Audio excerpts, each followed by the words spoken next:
اس سورۃ المائدہ میں حلال اور حرام کے اصول بیان فرمائے کہ زندگی میں کون سے امور صحیح ہوتے ہیں اور کون سے غلط ہوتے ہیں۔ ان کو سمجھنا یہ بہت ضروری چیز ہے۔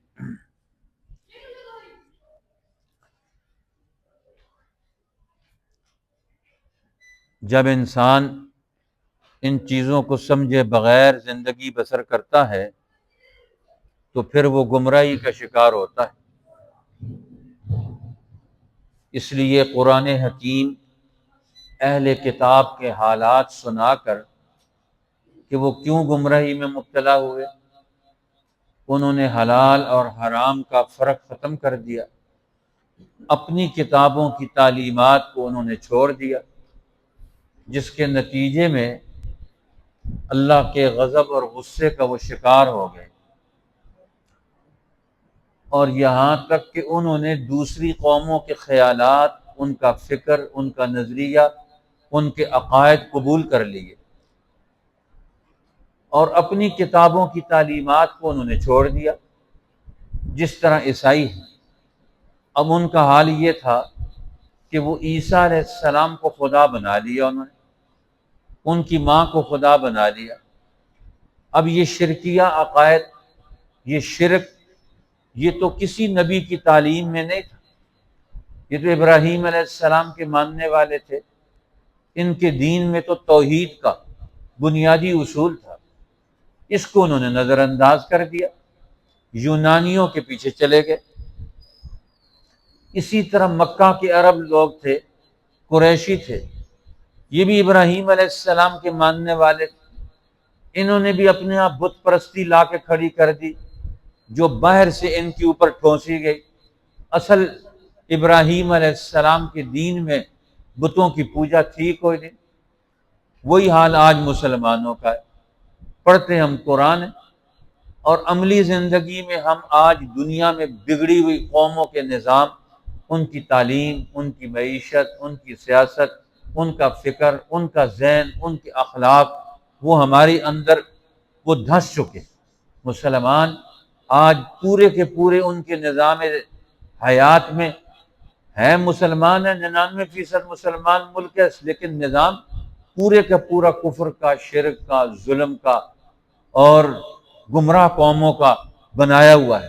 یہی حال تھا اس وقت عیسائیوں کا، جو آج حال ہو گیا مسلمانوں کا۔ دین ہمارا اور ہے، زندگی میں ہم قبول اور چیزوں کو کیے ہوئے۔ تو اللہ تعالیٰ نے عیسائیوں کو قرآن میں نازل ہونے والے آیات میں یہ سمجھایا کہ تمہارے عقائد غلط، تمہاری فکر غلط، اور تمہارے یہ اعمال غلط ہیں، تمہارے اخلاق برباد ہو رہے ہیں، کیونکہ تم نے بنیادی عقیدہ دین کا چھوڑ دیا، عدل و انصاف کا چھوڑ دیا، شرک قبول کر لیا۔ مل مسیح ابن مریم الا رسول، تم کہتے ہو کہ عیسیٰ علیہ السلام خدا ہیں، فرمایا وہ تو رسول ہے، اللہ کے بھیجے ہوئے ہیں۔ ہاں، ان کی تخلیق کے مرحلے اللہ نے باقی مخلوقات سے الگ رکھے ہیں، وہ بغیر باپ کے ان کو پیدا کیا، یہ اللہ نے ان کے لیے ایک خاص مقام ان کو عطا کیا، لیکن اس کا یہ مطلب نہیں وہ خدا بن گئے۔ تم اپنا عقیدہ نظریہ بدل لو، کسی کتاب میں عیسیٰ علیہ السلام کی اپنی تعلیمات میں بھی یہ موجود نہیں ہے۔ فرمایا قد خلت من قبلہ الرسل، اگر صرف عیسیٰ علیہ السلام کو خدا بنانا ہے، وہ بھی تو رسول ہیں، ان سے پہلے بے شمار رسول گزر چکے ہیں، پھر ان کو بھی خدا بناؤ، ان کو کیوں نہیں خدا بناتے ہو؟ معلوم ہوتا ہے وہ خدا نہیں ہے تو عیسیٰ علیہ السلام بھی خدا نہیں۔ جب عیسیٰ علیہ السلام بھی اللہ اور الہ اور معبود نہیں ہے، پھر یہ تمہارا عقیدہ غلط ہے۔ یہ تم نے کہاں سے لے لیا؟ یہ نبیوں سے تو نہیں لیا، یہ تو کتابوں، اللہ کی کتابوں سے تو نہیں لیا، یہ تو شیطانوں سے تم نے لے لیا۔ اب تمہارا تعلق اور رابطہ علم اور نظریے کے اعتبار سے، فکر اور عقیدے کے اعتبار سے یہ تو گمراہ قوموں کے ساتھ جڑ گیا۔ وَأُمُّهُ صِدِّیقَةٌ، اور اس کی ماں عیسیٰ علیہ السلام کی ماں مریم صدیقہ، صدیق یہ ولایت کا مقام ہے۔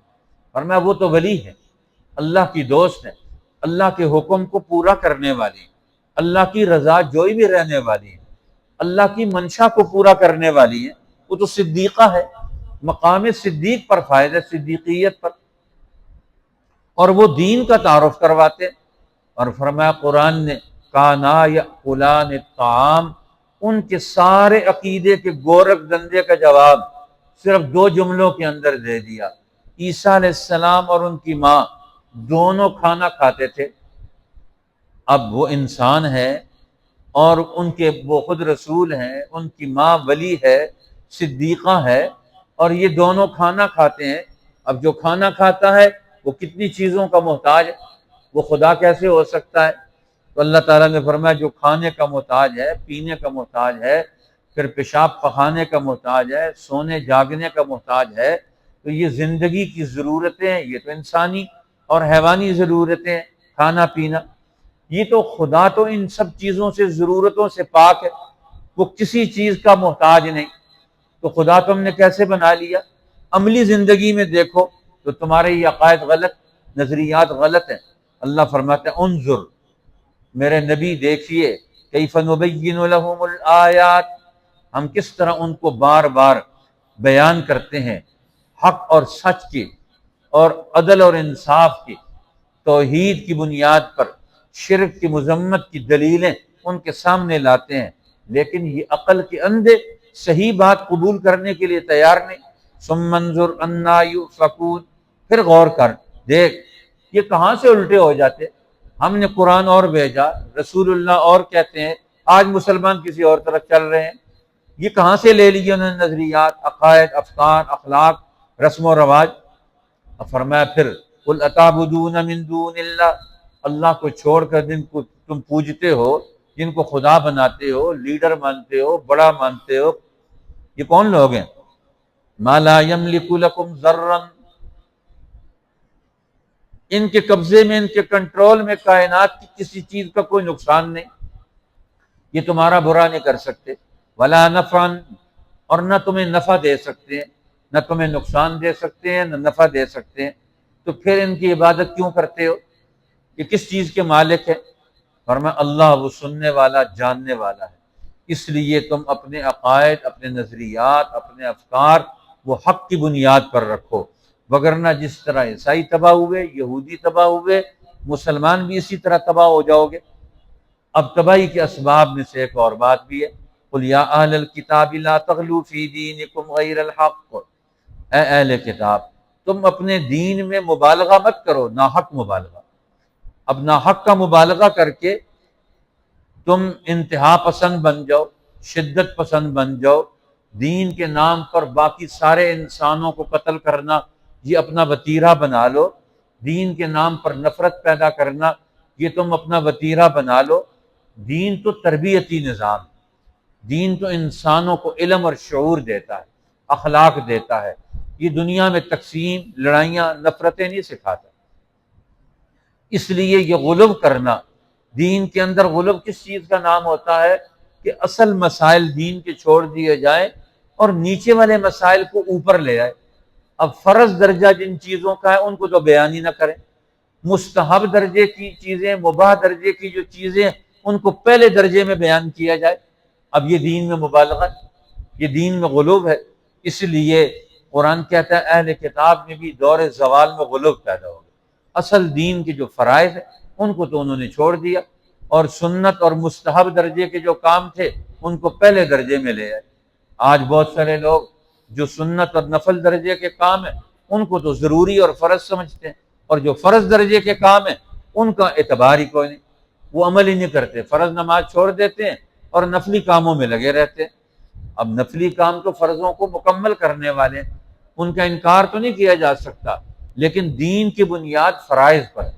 قیامت کے دن اللہ جل شانہ ہر انسان سے اس کے فرائض اور واجبات کے بارے میں پوچھیں گے، اور اس کے فرائض اور واجبات میں جو کمی ہوگی وہ نفلوں سے پوری کی جائے گی، سنتوں سے پوری کی جائے گی۔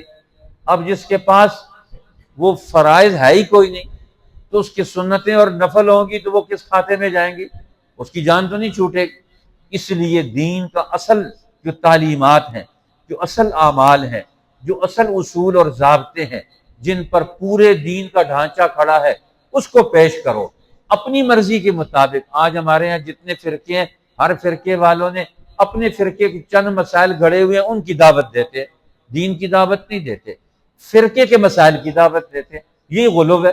نام دین کا استعمال کرتے ہیں اور دعوت اپنے فرقے کی دیتے ہیں. نام دین کا لیتے ہیں، نام قرآن کا لیتے ہیں، نام حدیث کا لیتے ہیں اور دعوت فرقے کی دیتے ہیں کہ ہمارے فرقے میں آ جاؤ.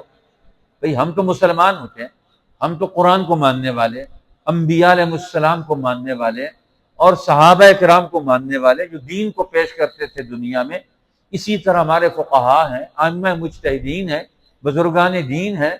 ان سارے لوگوں کو، ان کی تعلیمات کو، جو دین کی تعلیمات کو پیش کرتے ہیں، ان کو ہم نے قبول کرنا ہے. اس لیے قرآن حکیم نے ہمیں سمجھایا کہ یہ دین کے اندر بھی غلو مت پیدا کرو. وَلَا تَتَّبِعُوا أَهْوَاءَ قَوْمٍ قَدْ ضَلُّوا مِن قَبْلُ، تم ان لوگوں کی خواہشات پر مت چلو، اس قوم کی خواہشات پر کہ جو گمراہ ہو چکے ہیں اور بہت ساروں کو انہوں نے گمراہ کر دیا اور وہ خود بھی سیدھے راہ سے گمراہ ہو گئے. تم ان کے پیچھے چلو گے تو تم بھی گمراہ ہو جاؤ گے. آج مسلمانوں کے حکمران وہ امریکہ اور یورپ کی قوموں کے، ان کے لیڈروں کے، سرداروں کے پیچھے چلتے ہیں. جو وہ فیصلہ کرتا ہے یہ مانتے ہیں اور ہم اپنے لیڈروں کا فیصلہ مانتے ہیں. آج پوری دنیا کے مسلمان کافروں اور مشرکوں اور ظالموں، جو دنیا انسانیت کے قاتل ہیں، اسرائیلیوں نے فلسطینیوں کو قتل کیا، ان کی بیک پر امریکہ. آج دنیا کے سارے مسلمان حکمران امریکہ سے معاہدہ کر کے بیٹھے، ان کی رائے اور ان کے فیصلوں کو مانتے. تو قرآن کہتا ہے لا تتبعوا اهواء قوم قد ضلوا من قبل، ان قوموں کی رائے اور ان کی خواہشات پر کیوں چلتے ہو جو تم سے پہلے گمراہ ہو چکے ہیں اور بہت سارے لوگوں کو گمراہ کر چکے ہیں، ان کو تباہ کر چکے ہیں. خود بھی راستہ چھوڑ کر حق کا، انصاف کا، عدل کا، امن کا، انسانوں کی ترقی کا، دنیا اور آخرت کی کامیابی کا چھوڑ کر وہ تباہ ہو رہے ہیں. تم ان کے پیچھے چلتے ہو تو تم کیسے کامیاب ہوگے؟ آج وہی حال ہو گیا جو قرآن اہل کتاب کے بارے میں بیان کرتا تھا، آج مسلمانوں کا حال وہ ہو گیا. اپنے دین کو، اپنی کتاب کو، اپنے نبی کو چھوڑ کر غیروں کے پیچھے چل رہے ہیں. اللہ ہمیں غیروں کے پیچھے چلنے سے بچائے، حق کی اتباع میں، قرآن پاک کے اصل مشن پر، مقصد پر، انسانوں کی ہدایت کے اصولوں پر ہمیں اپنے دین کو دنیا کے ہر انسان کے سامنے پیش کرنے کی، اپنی نسلوں کو اس کے قرآن اور دین کی صحابہ اکرام کے طرز پر سمجھ اور بصیرت پیدا کرنے کے ہمیں توفیق عطا فرمائے اور ہر گمراہی سے محفوظ فرما دے. مل مسیح ابن مریم الا رسول، نہیں ہے مسیح عیسیٰ ابن مریم مگر رسول، قد خلت من قبلہ الرسل، تحقیق گزر چکے ان سے پہلے بہت سے رسول، وامہ صدیقہ، اور اس کی ماں ولیہ ہے، کانا یاکلان الطعام، وہ دونوں کھاتے تھے کھانا.